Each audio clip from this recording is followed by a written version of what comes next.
Okay, we're back to talk about Pluribus on Apple TV, episode 3, titled Grenade. This series created by Vince Gilligan, this episode written and directed by Gordon Smith.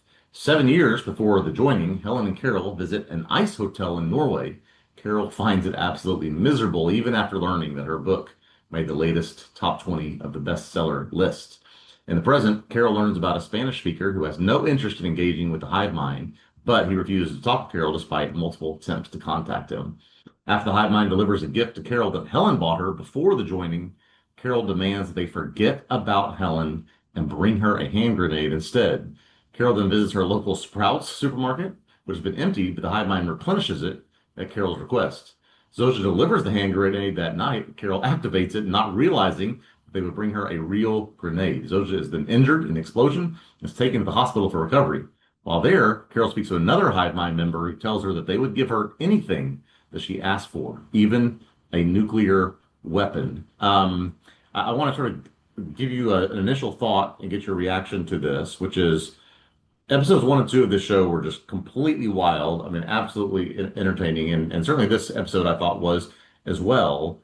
But there's a good 35% of this episode that's taken up by this ice hotel and then Sprouts being Yeah. repopulated with the food. It struck me as a little bit like something we talked about last week, where it's kind of where can you go with this, especially when you have so few people in it, and what sort of where can the story go? We didn't get where I thought we would go at the end of episode 2, so it's kind of like, all right, are we going to have these episodes where not too much happens, but it sets up something that could be really big for future episodes? Didn't know if you sort of felt that same way, or if I'm on an island here. I don't think you're on an island at all. And in fact, I've seen since the episode aired last night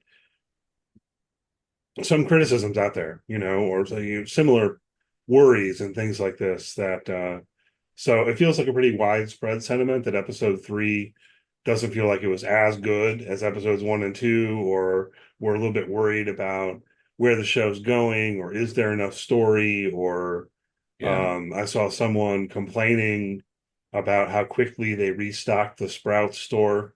Like, is that plausible?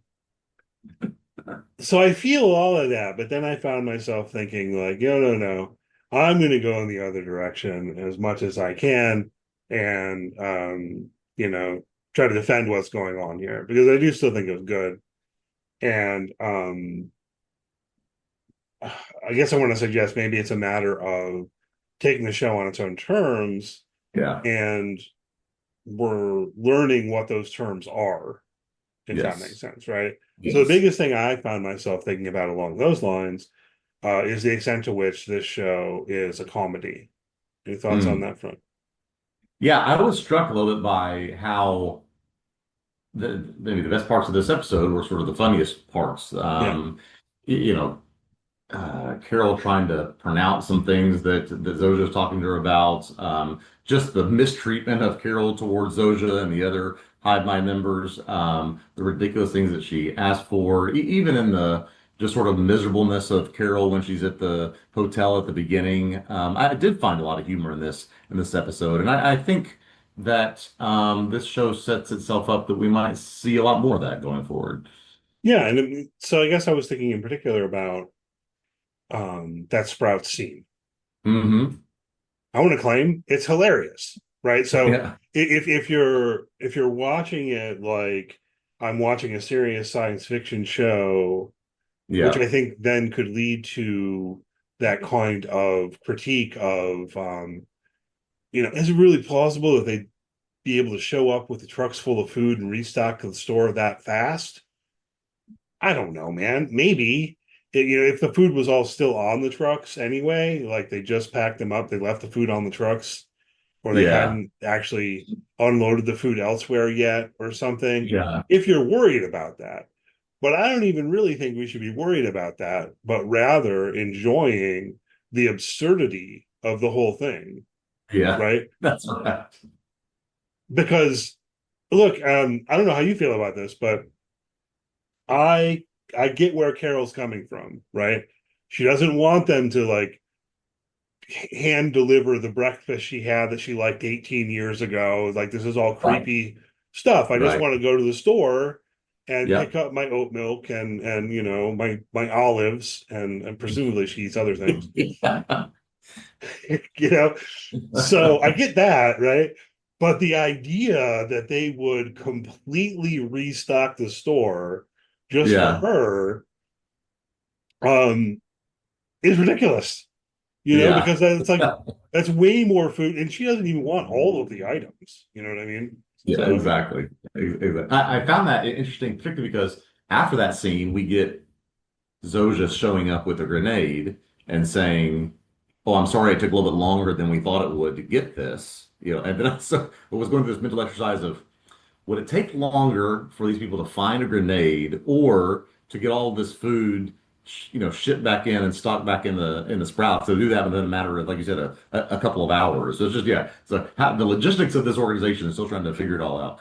yeah, I mean, I think it makes some sense where this is another thing I saw some people questioning, that they would have a grenade, is this in tension with kind of what we know about the others, if we call them that, as they do on the Yeah. official podcast, as we've mentioned.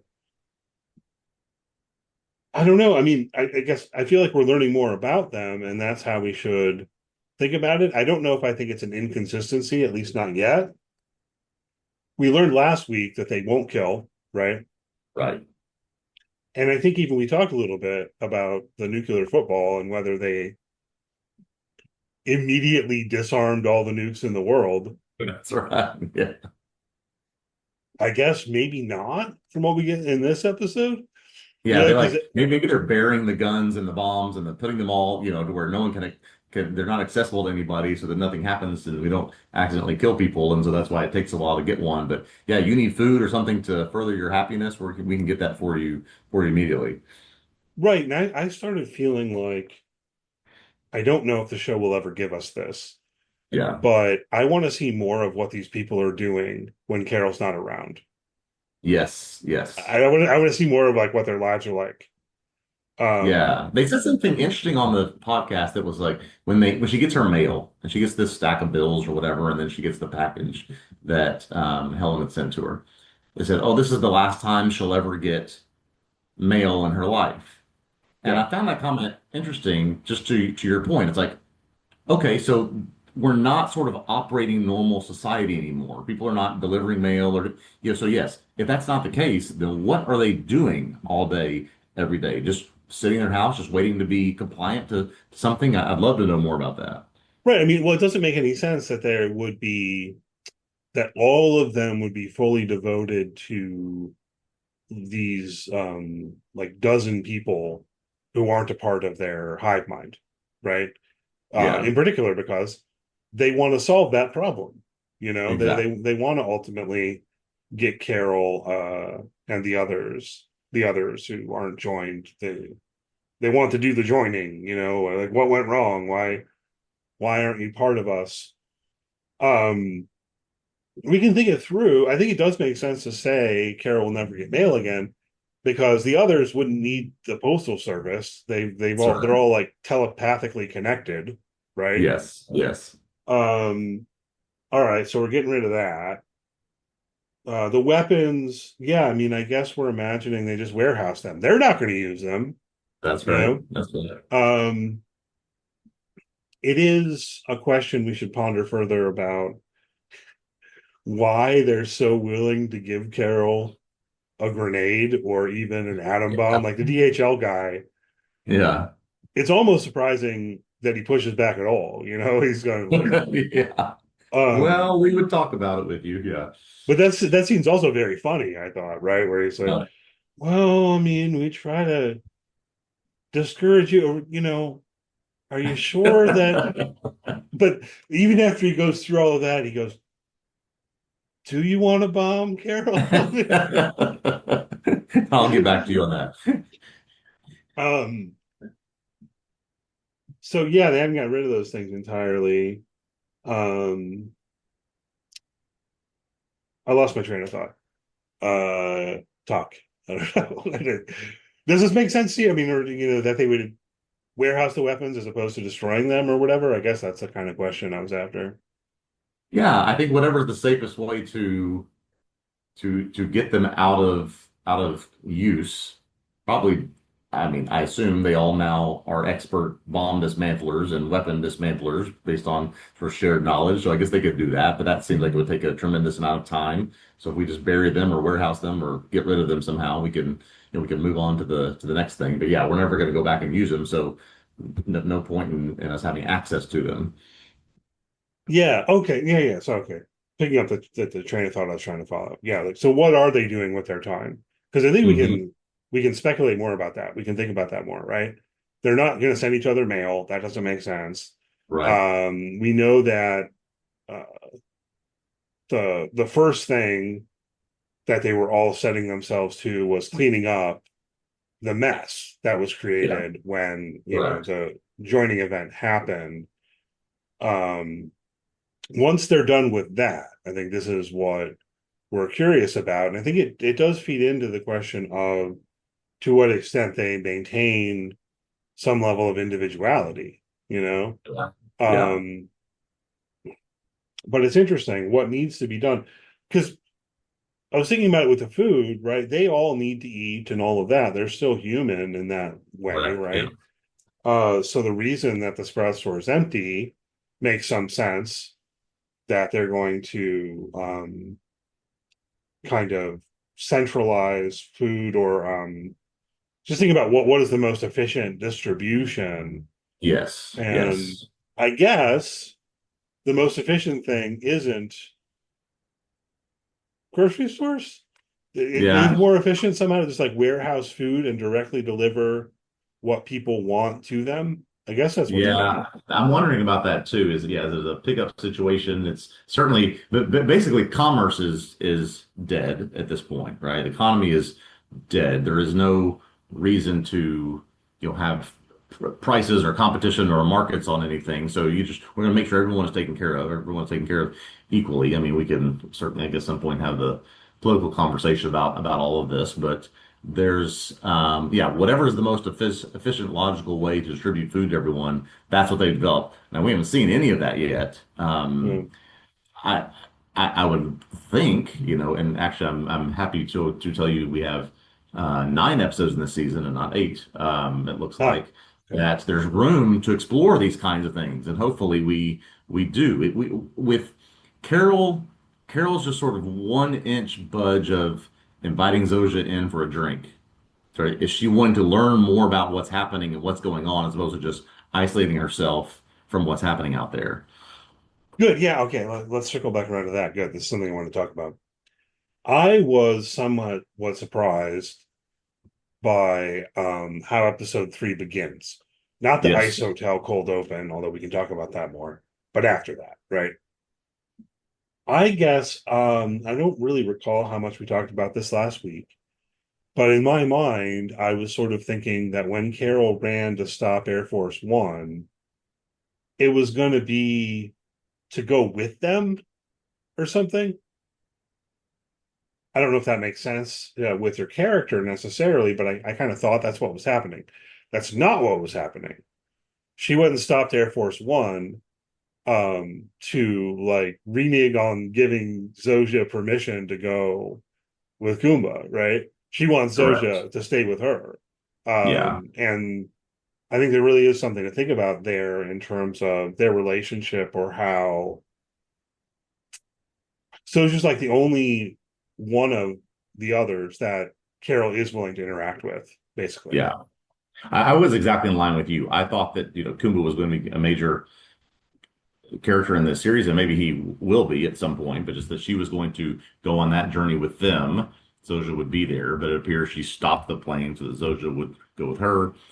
Not so much that in a sense of companionship, but in a sense of I need you to be my conduit and the person that can answer all my questions and do whatever I want. And so she didn't want to give that up, and she certainly doesn't want to get to know somebody else to have that happen. Yeah, it's like I can deal with you. I've kind of gotten used to you, and Yeah. maybe y'all were kind of right to send me someone who looks like a female version of the pirate lover from my books, Yes. Um, But yeah, I thought that was interesting. I guess I thought she was going to go on Air Force One because that felt like more of a path forward. Yep. I'm even thinking from her perspective, like, what? I'm just gonna go home and sit around and watch Golden Girls. Yes, that's what she's gonna That's do. the thing. Yeah. Where can we go if that's the plan to go home and watch TV all day? Um, so I mean, I guess it does fit with her character fine, and as a Rachel, did you hear that? Like motorcycle just went by my apartment. It was real loud. I wonder if the mic picked it up. Um, anyhow, uh, that Carol, I guess the question I'm after is, I'll just ask you, to what extent do you continue to identify with Carol through this episode? Mm. Um, I am someone that I think about in terms of sort of isolationism. I enjoy that sense of I need some space from everyone, but after a while, I think, all right, I'm done with that. I'm ready to sort of get back into engaging with people I work with, engaging with family, engaging with people that I want to interact with. And I think that was part of the reason for why the opening, for the cold open, is there to show just how miserable a person Carol is. Even that most miserable person needs some level of interaction and engagement, even though we're kind of being spoon-fed the idea that it's really just to serve whatever Carol's needs are. So I do find myself identifying with her that I want her to accomplish what her mission is, but also feel sort of empathetic towards, man, this must be a lonely place to be in right now. Yeah, I mean, I guess maybe I identify with her more than you do. So I'll say some things there. Although, to note, part of why I started thinking about this was seeing someone on social media characterize her as a quintessential obnoxious American. And I thought, man. Um, but even with the ice hotel stuff, you know, Mhm. um, I get it, man. Like, what are we doing? What? Why? Of It's all the just places we could go, why here? it's Yeah. so cold and the bed is made out of ice, you Yeah. know? Um, and I guess I could see also though how that could seem cool and just like a cool experience or whatever. Yeah. Um, but her demeanor and her complaints and everything also I felt like, oh, I might be just like that, and because Yeah. here's the thing, she doesn't insist that they leave, Correct. right? It's not like, oh no, I can't do this, it's not just this is going to be intolerable. Yes. It's rather, I'm going to complain about all of these aspects of the thing, but I'm still doing it. Yeah. So I thought that was interesting. And then yeah, I already mentioned how she wants to shop at the store as opposed to being, just delivered food. Yes. Yes. Yeah. I can relate to that also. Hmm. I guess I might personally be a little more willing to take the delicious food. I don't Yeah. know that I would like just go throw it in the trash or whatever. Exactly. Um, but I can really relate to just wanting to be sort of left alone in a more Yeah. meaningful way. It's like, stop doting on me, Yeah. you Yeah. know? Stop. They are constantly trying. They say it in this episode. We want to do whatever we can to cheer you up, to make you happy, to improve your situation. And she doesn't want that. She almost needs them for information and to try to figure out what to do next. But she certainly doesn't want them to keep doing what they're doing as it pertains to Helen and otherwise. Yeah, well, and I mean, this also is something I can relate to because she views them as sort of mindless zombies. And Hmm. she views the way in which they pull on knowledge they got from Helen as like an invasion of privacy. Right. You know Right. what I mean? Like it's saying, oh, look, Ryan, I've arranged this wonderful party for you based on what you wrote in your diary. Yeah. Exactly. Yeah. It's like, read my diary? What's, like, don't do that. That's not okay. Yeah. Um, So yeah, I mean, I think all that's interesting. Any thoughts on that front of her being, characterized as like this kind of quintessential obnoxious American? Yeah. I mean, I don't want to say that I'm just I don't want to say I agree or disagree with that statement. I see a lot, I can see a lot of the sort of outside America understanding of this is our perception of what Americans are like. Just give me everything I want right when I want it, and I'm a miserable person regardless. So I don't want to say that I sympathize either direction with that, but no, I can't. Maybe I should say I'm not surprised to hear someone have that that sentiment. Yeah, I think that's more or less what I want to say as well. And I don't necessarily think she's all that obnoxious is the thing. Yeah. So it's, I don't know, kind of interesting to think about how people are coming at this from different perspectives. Like, Hmm. how much do you find Carol to be obnoxious or annoying, Yeah. or what? Whereas, like, I find her to be likable. Like, I think Yeah. we could be friends. You Yeah. know, Yeah. I think so. I think so so. it's like, I get it, Carol. Let's eat some olives and watch the Golden Girls. I'm there for it. Let's see. Let's talk a little bit more about the others, for calling Hmm. them that, and their plan, their biological imperative, Yeah. as Zosia calls it, and this whole question, right, where Carol asks at one point how long she has before they can Yeah. subsume her or what have you, and they don't know. It's like a scientific Yeah. problem that they're trying to solve. But the more philosophical question is about how, at that level, she's not really going to have a choice, and that's made all the clearer, I think, in this episode even than it was before. Yeah, and we touched on this a little bit last week. We had the sort of understanding of the phrasing that they use in the first episodes of are they going to eventually take over Carol or not, or is it inevitable or not? And in this, we got a little bit more ambiguity in that answer this episode. Could be weeks, could be months, really don't know, could be a long time. So basically, they're not sure. I mean, they're just trying to, show her that it's going to happen at some point. But I think that I wonder if hearing that answer and hearing that the possibility that it could be weeks is something that pushes now that Carol has exhausted the options of we can get some sort of expert in here in diseases or biology or medicine or something to do something to help us. She's going to devise her own plan to deal with this. And maybe try to enact that soon. Because, yeah, I think the biological imperative is to expand and evolve and move into every person. We don't know the reason why yet, but I think she sees that as something of an inevitability and has to take some kind of action.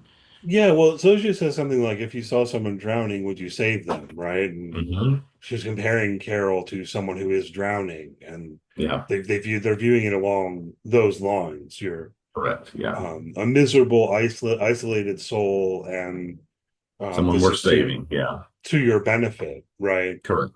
Um, Correct. which maybe makes some sense.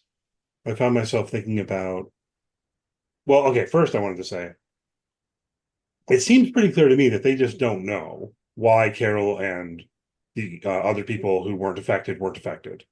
Like, That's exactly right. Yeah, that's and exactly right. so, yes, on the one hand, for Carol, it's a threat. Like, anytime, maybe a couple weeks from now, maybe they'll have figured it out. On the other hand, I don't know, maybe they'll never figure it out. Yeah, Maybe she just is somehow immune because of the structure of her DNA somehow, or something like this, you know? right, right. Um, that's presumably going to be part of the story in some way. But Yeah, I would um, have to think so. in the meantime, why are they so devoted to the idea of giving her whatever she wants? Does that does this all hang together well? I mean, any thoughts Yeah, about that? I've been thinking about this a lot. So I my best guess or best theory is that they want her content, happy, as comfortable as she can be because they know there is something she can do to disrupt this whole plan. They are aware of some, there's a hole in the armor somewhere that she can penetrate to do something to them. And so we just want to make you as comfortable, as happy as possible until that time that we can sort of sew up that hole in the armor. Maybe. It could just be that it is the nature of whatever this thing is, this RNA sequence, this virus, whatever it is, to just make things this way. But I do wonder, is there something that they're trying to do to keep her from doing something that could harm them? Okay, yeah. So here's another train of thought that might be a possibility. Um, Maybe they just treat everyone like this. They treat Hmm. each other like this too. Hmm. Hmm. You're gonna get whatever you want, as Yep. long as we can make it happen, you know. Yep. But As long as for we can make it happen everyone, and it doesn't harm others. Yes. well, they're willing to give her a grenade. But I don't know if they would give their own a grenade. I don't think one of their own would ask for a grenade. They wouldn't ask for it. Yeah. That's that. I think that's the thing that we need to kind of follow. This is what I'm thinking anyway. I think that's the sort of logic. If that they treat everyone this way, right? So everyone who's a part of the hive mind, this is still the deal. Yep. You want an omelet for breakfast? We're giving you an omelet. Whatever you want, Right. we're giving it to you. But none of them would do violence, so none of them would ask for a grenade or another type of weapon or what have you. Um, but when it comes to Carol, even though they kind of think she was being sarcastic, they still bring her the Yeah. grenade, Exactly. Yeah. just in case. So, um, I guess I do think it hangs together if that's the case, and then I'm led back to wondering about the source of the signal that provided the nucleotide sequence and all of that, right? So, in other words, in the background, is there something more nefarious, Yes. Yeah. or is the whole thing a matter of how the goal of trying to make everyone happy and give everyone what they want Hmm. can itself become um bad? I don't know, Yeah. problematic, whatever word we want. I think I want to give this through maybe the next episode or two, but more and more think that I think that wonder if they are thinking that this will become a show or an arc where we're so focused on Carol as sort of what she's doing, her plan, her interactions, how she's trying to navigate this, that they almost want us to forget that this came from somewhere else for some reason, for some purpose that we're unaware of, and that's going to circle back around towards the end of the season somehow, or the end of the series. I'm just not sort of understanding necessarily where this can go. I'm curious as to when they can bring that story back in, because that has to matter at some point why this happened. Yeah. This would be my biggest concern about the show or worry about the show, which we hit on last week, which is this last week we talked about this as there being kind of two possibilities. One was they're just kind of setting the stage and the real story is going to be just in the setting of where this has happened, as opposed to the story being carrying a matter of carrying out the premise. Yeah, yeah, After this episode, it really does kind of feel like the latter, yeah, and it makes me worry about how much story there is and whether there's enough story even to fill yeah. 2 seasons. Um, I Carol think seems we to get have. Go ahead. a little hint of where this might go next when she learns that yes, she will be given atom bomb. She gives this little like glance at the end of like she's thinking, okay, if that's the case, then what can I do? How can I use this knowledge now to my benefit to improve this situation? That's just a guess as where it's going to go next. I don't know that necessarily the title of the next episode gives away anything like that, but this sense of, well, I could do a lot of damage if I just deploy a few atom bombs and in strategic places. Yeah, but it can't be that. I mean, I agree that No, it's not going to be that. she's hit on some kind of idea at the end of the Hmm. episode. You can kind of see the inspiration in her face. Yeah. I'm curious what the idea is, but I don't think it's mass violence. Right. And She can part do of the that just by reason is yelling at one of them. that's what I was gonna say. Like, if she wants to kill a bunch of people, she doesn't even need a bomb. She can just yell at people. Right. You know what I mean? And she knows if she yells at people, people are gonna die. So, um, what would I do, knowing that they would give me anything I asked for? Yeah. Um, I guess even though I am not a scientist or a biologist, I'd ask for the data. Yeah. I would give me the information. Give me the Yeah. why. Give me what's going on here. Exactly.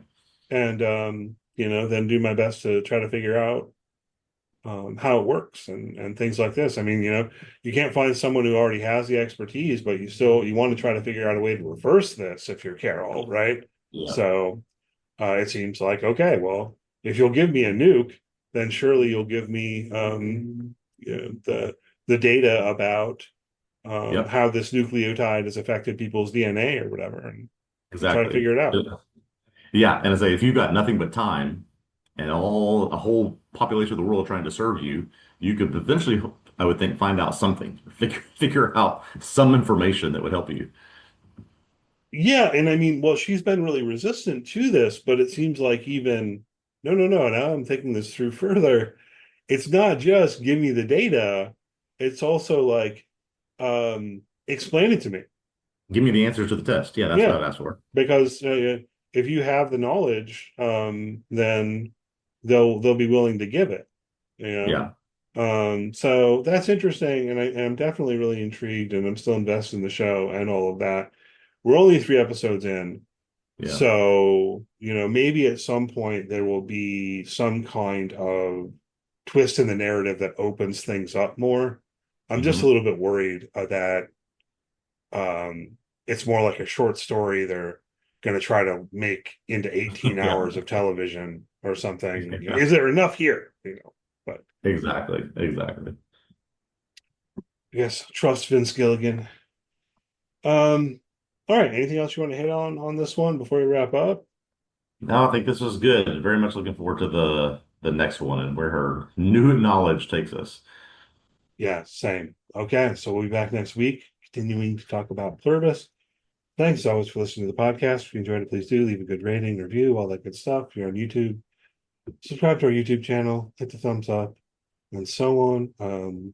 Check out tvobsessive.com. You can find written work there on any number of TV shows, past and present. Currently, we're definitely on the Chair Company week to week. Ryan's writing about it. Welcome to Derry week to week. And some other things on the horizon for sure. If you want to follow TV Obsessive on social media, search for TV Obsessive, you should find us. And we'll be back with you next week. All right. See you next time.